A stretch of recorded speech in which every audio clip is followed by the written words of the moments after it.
Salam Bapak Ibu, Saudara dan Saudari, sahabat-sahabat garam dunia yang terkasih. Selamat hari Minggu untuk kita semua. Bacaan-bacaan kudus yang kita renungkan pada hari Minggu ini, yang berpuncak di dalam bacaan Injil Markus bab 6 ayat 30 sampai dengan 34, mengisahkan Tuhan Yesus dan para murid yang ingin menghindari orang banyak. Mereka hendak mengasingkan diri ke tempat yang sunyi. Mereka menyingkir dari orang banyak supaya mereka bisa beristirahat sejenak, karena mereka betul-betul disibukkan oleh begitu banyak karya pelayanan. Tetapi ternyata orang-orang banyak itu yang mereka hindari malah lebih dahulu sampai ke tempat tujuan dari Yesus dan para murid. Apa yang mereka hindari malah harus dihadapi. Maka ketika melihat orang banyak itu, Yesus sungguh-sungguh tergerak hati oleh belas kasihan. Dikatakan mereka itu seperti domba yang tidak bergembala. Lalu Yesus mulai mengajarkan banyak hal kepada mereka. Yesus tidak menolak mereka. Yesus menanggapi kebutuhan orang banyak yang datang kepada Yesus itu. Maka di sini kita mau mengatakan Yesus itu tidak kaku pada apa yang semula sudah direncanakan. Yesus terbuka terhadap segala situasi dan kebutuhan orang banyak yang datang kepadanya. Karena situasi menuntut niat untuk beristirahat diganti dengan mengajar orang-orang itu. Niat kelompok dikorbankan demi satu kebaikan yang lebih besar bagi orang lain.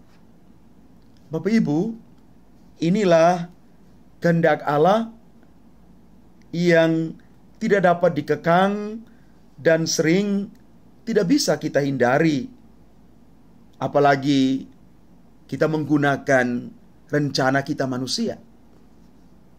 Maka sebenarnya kita sebagai orang-orang beriman dipanggil untuk senantiasa terbuka terhadap kehendak Allah yang seringkali muncul dalam situasi yang tidak kita duga. Dan rencana Allah ini sebenarnya sungguh-sungguh hanya untuk kebaikan sesama.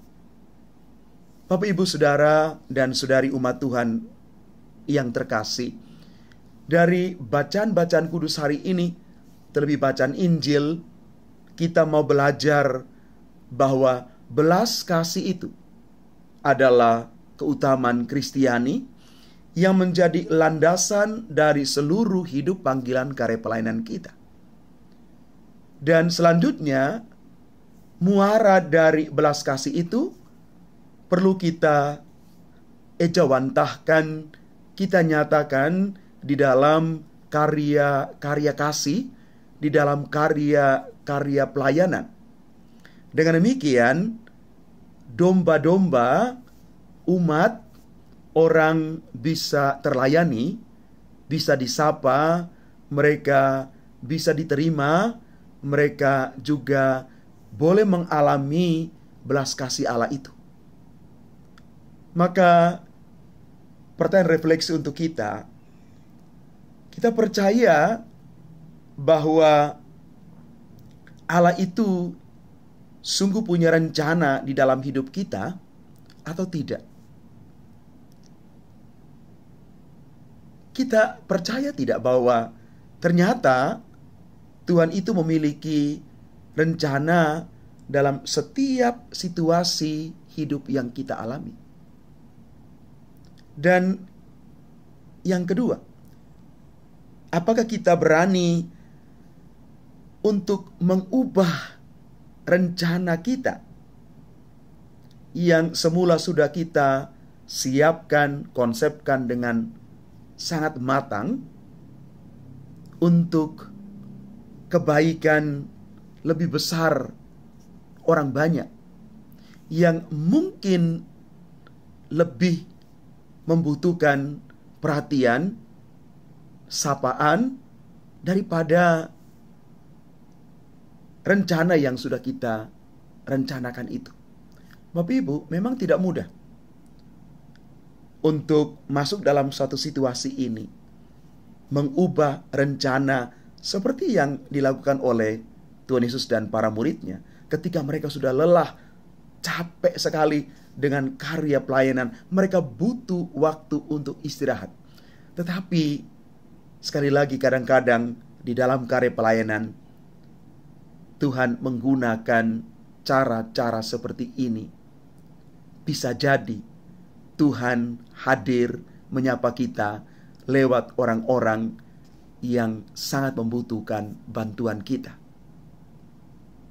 Mari Bapak Ibu, saudara dan saudari yang terkasih, kita bangkitkan dalam diri kita semangat belas kasih yang adalah keutamaan Kristiani itu, sehingga kita siap di dalam jalan hidup kita ini sungguh-sungguh mempunyai iman yang hidup, iman yang berbelas kasih. Tuhan memberkati kita sekalian. Amin.